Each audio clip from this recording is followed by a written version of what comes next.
Hello students, now we are going to start with some new numericals and a very important topic which is the Kirchhoff law. Kirchhoff के law के basis पे numerical board exams में बहुत ही ज्यादा बार पूछे जाते हैं and 3 marks का न्यूमेरिकल इसमें डेड श्योर होता है कि इस यूनिट के अंदर कोई ना कोई न्यूमेरिकल आएगा ही आएगा। उसमें से जो सबसे ज्यादा इंपॉर्टेंट टॉपिक है वो किरचॉफ रूल ही है।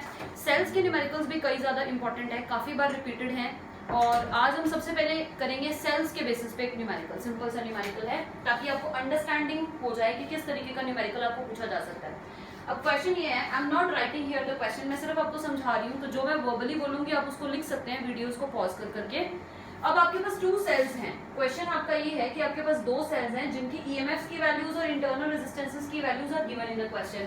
ईएमएफ है सेल की, फर्स्ट सेल की EMF E1 that is 1 volt, internal resistance of the cell is given to be 2 ohm. Second cell जो है E2 उसकी इंटरनल रेजिस्टेंस और ईएमएफ दोनों ही गिवन है। इंटरनल रेजिस्टेंस है 1 वोल्ट और ईएमएफ की value, sorry I am writing here volt, that is ohm, 1 ohm and EMF की वैल्यू क्या है 2 वोल्ट। अब आपको क्वेश्चन ये है कि एक बार हमने इन दोनों सेल्स को विच आर डिफरेंट सेल्स इनको सीरीज में लगाना है और एक बार हमने इसी कॉम्बिनेशन को पैरेलल में लगाना है एंड क्वेश्चन इज दैट कि आपको फाइंड आउट करना है what should be the value of the external resistance, कि एक्सटर्नल रेजिस्टेंस कैपिटल आर की वैल्यू क्या होगी ताकि जो करंट रहे इन दोनों कॉम्बिनेशन के अंदर करंट की वैल्यू क्या रहे सेम। ये जो है ये मैंने नेक्स्ट क्वेश्चन के लिए बनाया, तो इसे आप एक बार नहीं उतारेंगे, सिर्फ इतने बोर्ड के पार्ट पे कॉन्सेंट्रेट करें। अब सबसे पहले वो बोल रहे हैं ये दोनों सेल्स को सीरीज में लगाओ और इन्हीं दोनों सेल्स को पैरेलल में लगाओ। तो सबसे पहले हम सीरीज में लगाते हैं। आपका फर्स्ट सेल जिसका ईएमएफ है E1, value is given to be 1 volt, internal resistance R1 is 2 ohm. Second cell इसके साथ सीरीज में, सेकेंड सेल जिसके ईएमएफ की वैल्यू कितनी है 2 वोल्ट एंड इंटरनल रेजिस्टेंस यानी R2 की वैल्यू क्या दी हुई है 1 ओम। एक बार इनको सीरीज में लगाया, क्वेश्चन में पूछा है एक्सटर्नल रेजिस्टर कितना लगाए, इसका मतलब एक्सटर्नल रेजिस्टर कैपिटल आर लगा हुआ है but it's value is not given और करंट भी चल रहा है सर्किट में, उस करंट की वैल्यू को हमने क्या लेट कर लिया है कैपिटल आई। तो एक बार हमने सीरीज कॉम्बिनेशन लगाया, दूसरी बार ये बोल रहे हैं पैरेलल में कनेक्ट करो। So I am separating here the board into 2 parts. अब पैरेलल में जब मैं कनेक्ट करूंगी दोनों सेल्स को, तो पहला सेल जिसकी ईएमएफ है E1, values we already know, internal resistance है R1। दूसरा सेल पैरेलल में लगाया जिसकी ईएमएफ की वैल्यू है E2, इंटरनल रेजिस्टेंस है R2। इनको कनेक्ट किया है हमने external load resistance capital R whose value is not given but current in both the circuit is same। so यहाँ पे भी मैंने करंट को I लेट किया, गिवन नहीं है, तो कैपिटल I मैंने फर्स्ट डायग्राम में भी कैपिटल I लेट किया और सेकंड डायग्राम में भी कैपिटल I लेट किया। यहाँ पे हमने सेल्स को किस में कनेक्ट किया है सीरीज के अंदर और इस डायग्राम में हमने सेल्स को किस में कनेक्ट किया है पैरेलल के अंदर। This is a separate question, so don't write it down now. ये सेपरेट क्वेश्चन है किरचॉफ लॉ के बेसिस पे, इसे हम बाद में करेंगे। अब सबसे पहले देखें हमें ईएमएफ नेट निकालना, जो इंटरनल रेजिस्टेंस है नेट निकालना, ये आता है। तो सीरीज के अंदर जब हम बात करेंगे तो इक्विवेलेंट ईएमएफ क्या होगी, एडिशन से आएगी which is E1 plus E2। E1 की वैल्यू है 1 वोल्ट, E2 की वैल्यू है 2 वोल्ट, तो टोटल आंसर बिकम्स 3 वोल्ट। और अगर हम रेजिस्टेंस निकालें, मैं स्मॉल r लिखती हूँ जब मैं नेट इंटरनल रेजिस्टेंस के लिए यूज कर रही हूँ और कैपिटल R इक्विवेलेंट कब लिखती हूँ जब मैं पूरे सर्किट के रेजिस्टेंस की बात कर रही हूँ। तो स्मॉल r का मतलब यहाँ पे क्या है, net internal resistance. Small r means net internal resistance. तो नेट इंटरनल रेजिस्टेंस में 2 रेजिस्टर लगे हैं, दैट इज एक का वैल्यू है 2 ओम का और दूसरे का वैल्यू है 1 ओम का, तो आंसर कितना आ गया 3 ओम। ये तो स्मॉल r इक्विवेलेंट यानी इंटरनल रेजिस्टेंस निकला है, लेकिन कैपिटल R भी तो लगा हुआ है, यानी पूरे सर्किट का अगर रेजिस्टेंस निकालना हो तो यानी net resistance of the circuit in which 2 cells are connected in series, उसके लिए हम capital R equivalent symbol use कर सकते हैं। तो कैपिटल R इक्विवेलेंट क्या बनेगा, capital R plus small r equivalent, जिसकी वैल्यू आपने कितनी निकाली है अभी 3। अब करंट अगर मुझे निकालना है तो करंट का फॉर्मूला क्या होता है, टोटल ईएमएफ, इस सर्किट के अंदर जो टोटल ईएमएफ E इक्विवेलेंट की वैल्यू कितनी निकाली है हमने 3 वोल्ट, लिखेंगे 3 volt divided by R equivalent, total resistance भी हम निकाल चुके हैं जिसकी वैल्यू कितनी है कैपिटल R प्लस 3 ओम। और वोल्ट को जब हम ओम से डिवाइड करते हैं तो आपके पास ऐसा यूनिट कन्वर्ट होके क्या बन जाएगा एम्पियर। तो यानी पहला डायग्राम हमारा कंप्लीटली सॉल्व हो गया and we will mark this equation as our first equation, जिसको सीरीज कॉम्बिनेशन में लगाने के बाद हम सॉल्व कर चुके हैं। अब हम बात करते हैं पैरेलल की। अब पैरेलल के अंदर जब 2 सेल्स कनेक्टेड हैं, डिफरेंट सेल्स, तो हमने बड़ा ही इंपॉर्टेंट फॉर्मूला भी निकाला था ईएमएफ निकालने का formula.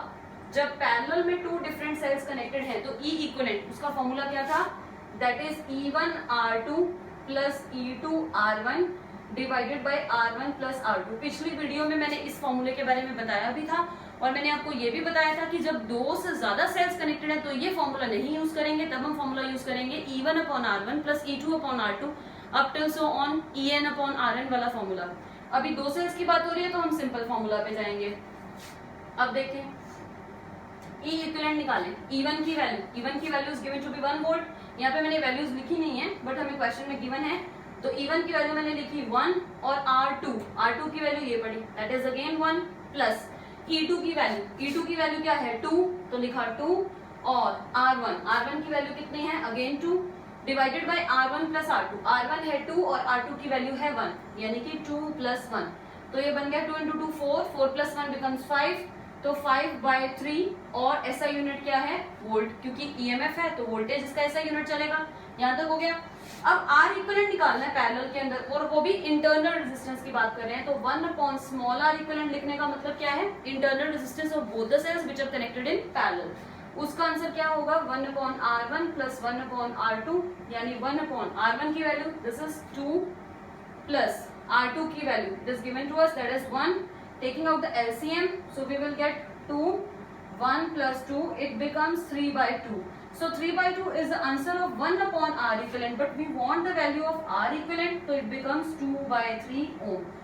So here we get the net internal resistance of the circuit and the net EMF of the circuit, but we want the total resistance of circuit, तो total resistance उसके लिए हम symbol use करेंगे capital R, so that will be क्योंकि small are जो है ये small are effective यानी इन दोनों का जो सम होके आपके पास बन चुका है that is small r equivalent और ये कैपिटल आर यानी external resistance of the circuit, these both are connected in series not in parallel. तो अगर सीरीज में है तो इनको तो ऐड करना पड़ेगा, तो कैपिटल आर में आर इक्विवेलेंट को ऐड करो, आर इक्विवेलेंट की वैल्यू कितनी है दैट इज 2/3 और this is a separate question, तो इसको नहीं देखना प्लीज, यहाँ से स्टार्ट करेंगे। इसके बाद हमारे पास ये स्टेप है, तो यहां से हमारे पास आर इक्विवेलेंट का आंसर क्या आ गया that is 3 into capital are LCM लिया है प्लस 2 अपॉन 3 इन ओम्स, लेकिन हमें तो करंट चाहिए, तो करंट तो अगेन सेम है क्योंकि क्वेश्चन में बोला है बोथ द सर्किट में करंट सेम है और कैपिटल आर कितना होता कि करंट सेम ही रहे, तो current will be equal to the EMF total EMF यहाँ पे कितनी निकाली है हमने 5/3 and total resistance of circuit जिसकी वैल्यू है 3 into capital R plus 2 divided by 3। अब देखिए 3 से 3 कैंसिल हो गया तो ये टर्म बन गई 5 divided by 3 into capital R plus 2।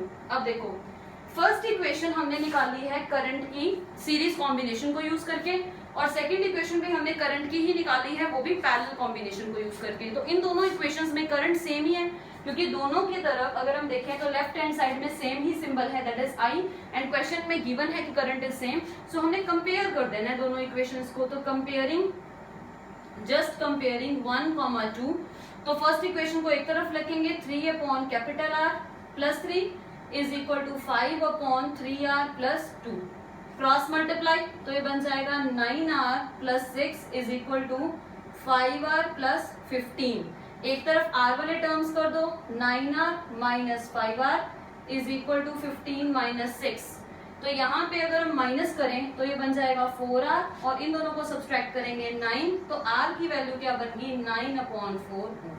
So this is our answer, क्योंकि क्वेश्चन में हमें यही पूछा हुआ था कि एक्सटर्नल रेजिस्टेंस की वैल्यू को कितना रखें ताकि करंट सेम रहे, तो वो आंसर आ गया 9/4। अगर हम इसे सॉल्व करेंगे डेसिमल वाइज भी तो आंसर आएगा 2.25 ohm. So this is our value या answer of the external resistor. I hope that कि आपको सेल्स का जो एक सिंपल सा क्वेश्चन है ये अच्छी तरह समझ में आ गया होगा। इसके बाद हम हमारा नेक्स्ट टॉपिक स्टार्ट करते हैं that is the Kirchhoff law. This is the second topic Kirchhoff law, जो आज ही के लेक्चर में हमने कंप्लीट भी करना है इसे जल्दी से। Now we are going to start with the Kirchhoff law. सबसे पहले मैं आपको किरचॉफ के लॉ बताऊंगी। किरचॉफ के जो दो लॉज हैं ये कभी कभी जो है एग्जाम में पूछे भी जाते हैं कि state both the Kirchhoff law. हालांकि ये क्वेश्चन ज्यादा वेटेज का नहीं है, न्यूमेरिकल ही 3 मार्क्स में आता है, बट फिर भी हमने ये टॉपिक करना है अच्छी तरह कि किरचॉफ लॉ को स्टेट कैसे करेंगे। तो सबसे पहले किरचॉफ का फर्स्ट लॉ आता है और फर्स्ट लॉ को जो नाम है उसको हम जंक्शन रूल भी बोलते हैं या सिंपली इसको किरचॉफ का फर्स्ट लॉ भी बोलते हैं। तो first of all I am writing the Kirchhoff first law और we can also state it as the junction rule या जंक्शन लॉ, जो मर्जी बोल दो, या फिर इसे हम किरचॉफ्स फर्स्ट लॉ भी कहते हैं। अब किरचॉफ का जो फर्स्ट लॉ है वो बेसिकली क्या कहता है, summation of I is equal to 0। अब मैं ये समझाती हूँ पहले आपको कि इसका मतलब क्या है। असल में अगर हम डेफिनेशन वाइज बोले तो किरचॉफ का फर्स्ट लॉ ये कहता है कि algebraic sum of all the currents, algebraic sum of all the currents which are meeting at one point in any closed circuit that is equal to 0 in any circuit, not even closed but actually closed circuit होगा तो closed word भी हम जरूर उसको consider जरूर करेंगे। तो Kirchhoff का फर्स्ट लॉ ये कहता है कि algebraic sum of all the currents which are meeting at a single point in any closed electrical circuit is equal to 0। तो सम के लिए जो मैथमेटिकल सिंबल होता है दैट इज समेशन सिग्मा। तो summation of I is equal to 0। अब इसको समझना है हमने कैसे, जैसे मान लो आपके पास कोई भी एक पॉइंट है, so this is junction rule. मैंने एक जंक्शन ले लिया, दिस जंक्शन, इस जंक्शन पे मान लो बहुत सारे रेजिस्टर्स कनेक्टेड हैं। Let's say this is resistor R1 जिसमें से करंट फ्लो कर रहा है I1। एक मैंने यहाँ पे रेजिस्टर ले लिया R2, इसमें से करंट फ्लो कर रहा है I2। एक रेजिस्टर मैंने यहाँ ले लिया R3, इसमें से करंट जो है I3। देखिए डायरेक्शन जरूर कंसीडर करनी है, इस जंक्शन O के ऊपर हर एक करंट की डायरेक्शन डिफरेंट हमने अज्यूम करनी है रैंडमली। आप कोई और डायरेक्शंस भी लेके बना सकते हैं जंक्शन रूल। ये मैंने रेजिस्टर R4 लिया और यहाँ पे मेरा करंट है, मैंने I4 ले लिया और एक रेजिस्टर मैंने ले लिया, let's say this is R5 और करंट है I5। अब अगर हम जंक्शन को देखें, this is our junction where sum currents are approaching this junction और कुछ एक इससे बाहर निकल रहे हैं, यानी sum of the currents entering, इसे हम ऐसे भी स्टेट कर सकते हैं, sum of currents entering the junction will be equal to sum of the currents which is leaving the junction.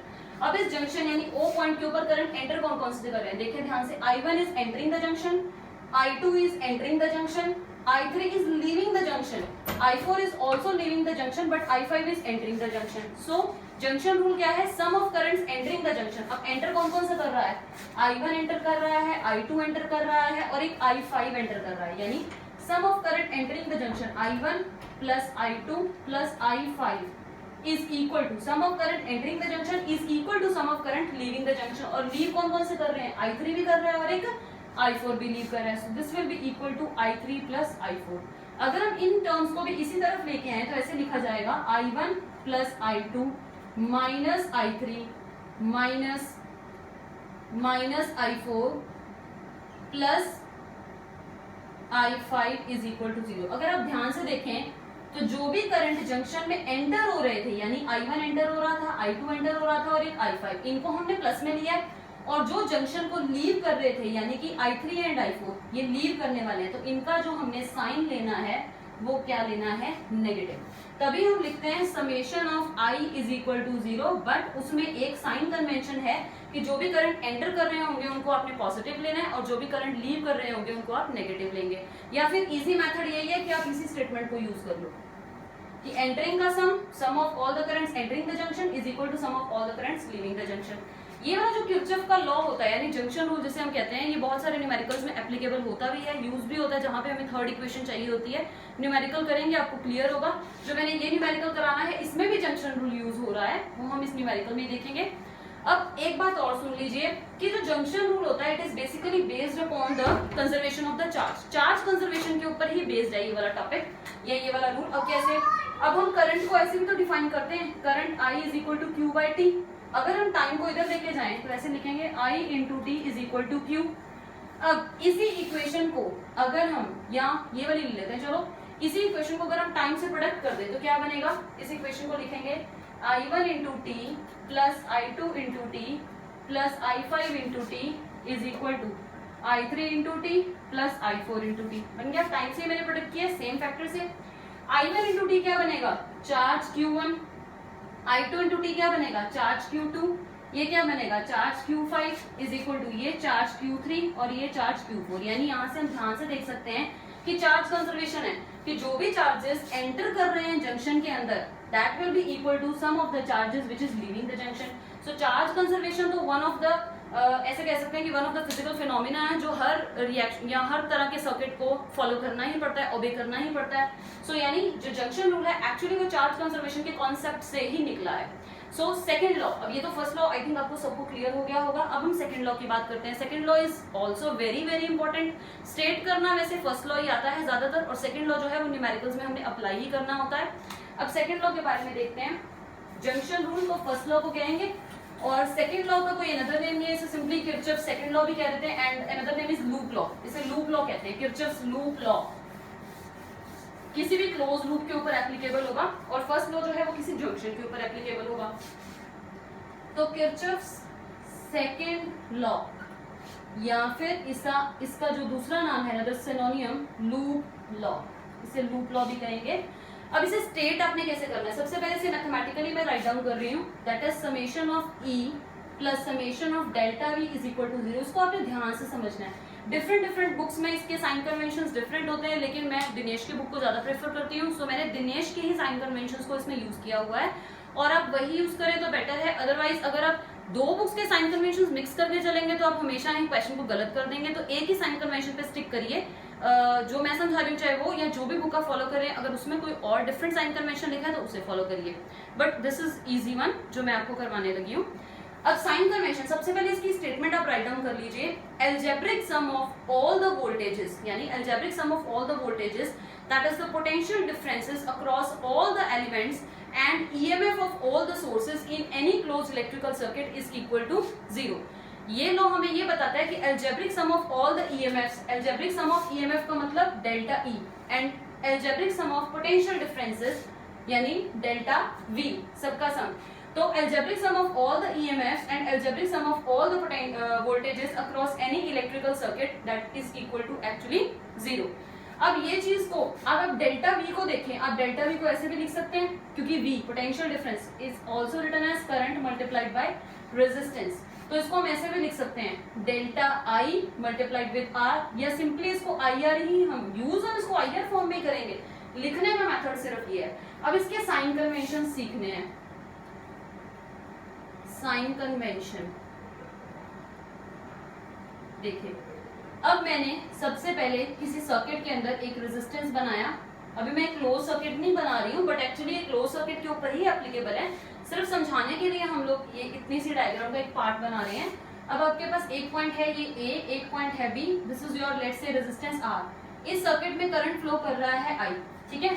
अब अनदर वे में मैंने फिर से ये बनाया resistance R, point A, point B, बस करंट की डायरेक्शन को मैंने रिवर्स कर दिया। अब ध्यान से समझना है, अगर आप किसी भी सर्किट के अंदर ट्रेवर्स कर रहे हैं, ट्रेवर्स कर रहे हैं मतलब मूवमेंट, हम ट्रेवर्स कर रहे हैं in the direction A to B, यानी ट्रेवर्स मेरी डायरेक्शन ऑफ ट्रेवर्स जो है that is from A to B.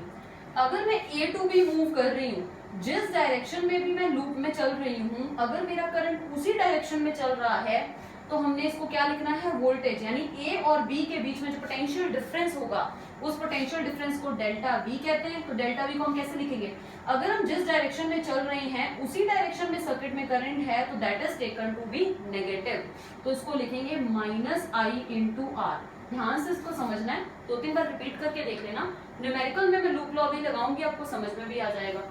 यानी जिस डायरेक्शन में हम ट्रेवर्स कर रहे हैं, अगर उसी डायरेक्शन में करंट है तो पोटेंशियल डिफरेंस डेल्टा भी लिखा जाएगा minus I into are.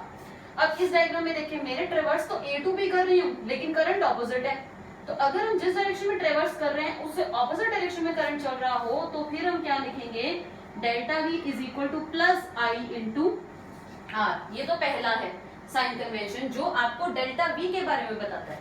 This is the first one. Second cell के बारे में, क्योंकि मुझे डेल्टा ई भी तो करना है, डेल्टा ई मतलब किसको प्लस लेना है किसको माइनस लेना है, नहीं ना पता अभी, तो अब इसमें भी देखें। अब आपने एक सेल कनेक्ट किया जिसकी ईएमएफ है E, this is your point A and this is your point B, positive इधर है नेगेटिव इधर है टर्मिनल। अगेन मैंने ए पॉइंट लिया बट सेल को मैंने पोलैरिटी को रिवर्स कर दिया, EMF E, this is my point B. अब अगेन डायरेक्शन ऑफ ट्रेवर्स मेरी वही है, सेकेंड साइन कन्वेंशन में भी मैं ए टू बी ही मूव कर रही हूँ, यानी ए टू बी जब आप मूव कर रहे हैं, जिस डायरेक्शन में अगर आप मूव कर रहे हैं, अगर आपको पहले सेल का पॉजिटिव टर्मिनल दिखा तो आपने उसकी ईएमएफ को क्या लेना है, नेगेटिव ई। और अगर आप ए टू बी मूव कर रहे हैं और मूव करते हुए आपको सेल का नेगेटिव टर्मिनल दिखा तो आपने उसकी ईएमएफ को क्या लेना है, प्लस ई। सिंपल से रूल है, अगर आप ए टू बी मूव कर रहे हैं, जिस डायरेक्शन में आप मूव कर रहे हैं उसी डायरेक्शन में करंट है तो आपने क्या लेना है, माइनस आई आर लेना है, क्योंकि रेजिस्टेंस में से करंट फ्लो कर रहा है ना आर। और जिस डायरेक्शन में आप चल रहे हैं उससे ऑपोजिट डायरेक्शन में करंट है और रेजिस्टेंस की वैल्यू कैपिटल आर है तो आप क्या लिखेंगे, प्लस आई इंटू आर। दूसरा रूल, जिस डायरेक्शन में आप चल रहे हैं अगर आपको सेल का पॉजिटिव टर्मिनल दिख दिया तो आपने देख लिया तो आपने लिखना है -e, और आप A टू B ट्रेवर्स कर रहे हैं और नेगेटिव टर्मिनल दिख गया आपको तो आपने क्या लिखना है +e। अब ये लूप लॉ हम इस न्यूमेरिकल पे लगा के देखते हैं। बस 1 मिनट हम लूप लॉ फटाफट लगाते हैं, फिर हम इस न्यूमेरिकल का जो आंसर है वो हम अपने नेक्स्ट वीडियो में करेंगे। अब देखिए इस लूप पे अगर अब यहाँ पे आप नेमिंग कर लेते हैं, let's say this is A, B, C, D, E and F। अब आप ये डायग्राम को ध्यान से बना लीजिए।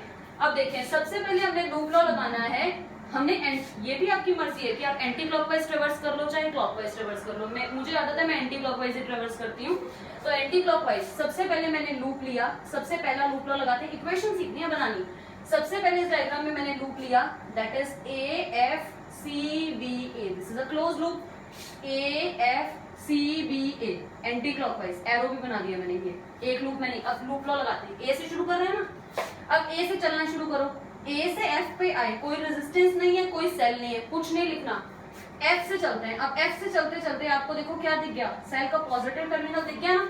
जब आप मूव कर रहे हैं और सेल का पॉजिटिव आ गया तो उसकी EMF को क्या लेंगे नेगेटिव में, तो क्या लिखेंगे -27। अब आप मूव कर रहे हैं, अब देखो करंट भी बनाया है इस डायग्राम में। करंट क्या है इस वायर FC में I2।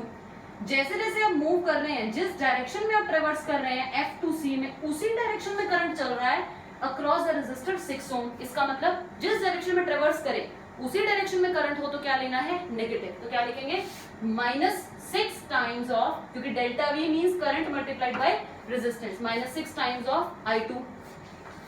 C to B गए, कोई अप्लायंस नहीं है, कुछ भी नहीं है। उसके बाद B से चल रहे हैं, अब B इस वायर में देखो, ये I1 करंट जो है ये आया तो ऊपर से ही ना, इसका मतलब ये I1 इधर भी था और यही I1 इधर भी है, ठीक है। इसका मतलब जब मैं B से C में चल रही हूँ, ऐसा नहीं है B से A में, सॉरी, ऐसा नहीं है कि करंट I1 ऊपर वाली वायर में बनाया नहीं तो आपने उसको कंसीडर नहीं करना, ये इधर वाली वायर का ही करंट है जो I1 आ रहा है। अब B से A पे आओ, जब आप B से A पे आओगे तो देखोगे जिस डायरेक्शन में आप ट्रेवर्स कर रहे हो उसी डायरेक्शन में करंट चल रहा है, इसका मतलब अगेन इसको क्या लेंगे नेगेटिव, तो लिखेंगे -2 टाइम्स ऑफ I1। अब आप मूव करते करते सेल पे पहुंचे और सेल का कौन सा टर्मिनल दिख गया आपको नेगेटिव टर्मिनल, तो सेल का नेगेटिव दिखा तो उसको क्या लेना है पॉजिटिव, तो लिखेंगे प्लस, और EMF कितनी है इस सेल की, दैट इज 24, और आंसर किसके इक्वल 0। तो बन गई ना delta E plus delta V is equal to 0 using the sign convention. ये मेरी पहली लूप इक्वेशन है। इसको थोड़ा रिफाइन करूं तो लिखेंगे -2I1 -6I2, इन दोनों को सॉल्व करें तो -3 इक्वल्स टू 0, माइनस कॉमन कर लें तो ये बन गया 2I1 plus 6I2 plus 3 equals to 0। तो पहली लूप ने आपको पहली इक्वेशन दे दी। अब हम यूज करते हैं दूसरी लूप, यानी लूप, अब सेकेंड लूप इज FEDCF। अब लूप FEDCF वापस आ गए ना, एंटी क्लॉकवाइज चल रहे हैं। अब देखो F to E चल रहे हैं, जब हम F to E चल रहे हैं कोई रेजिस्टेंस नहीं है, कोई सेल नहीं लगा तो कुछ नहीं यूज होगा। E से चलना शुरू करो, अब देखो I3 करंट है, ये I3 करंट इधर ही तो जाएगा ना I3, इसका मतलब अब F से E जब आए तो कुछ भी नहीं था, E से आगे चल रहे हैं, जिस डायरेक्शन में मूव कर रहे हैं उसी डायरेक्शन में करंट चल रहा है, इसका मतलब नेगेटिव लेंगे फिर से, तो रेजिस्टेंस है 4, करंट है I3, तो लिखेंगे -4 इंटू I3।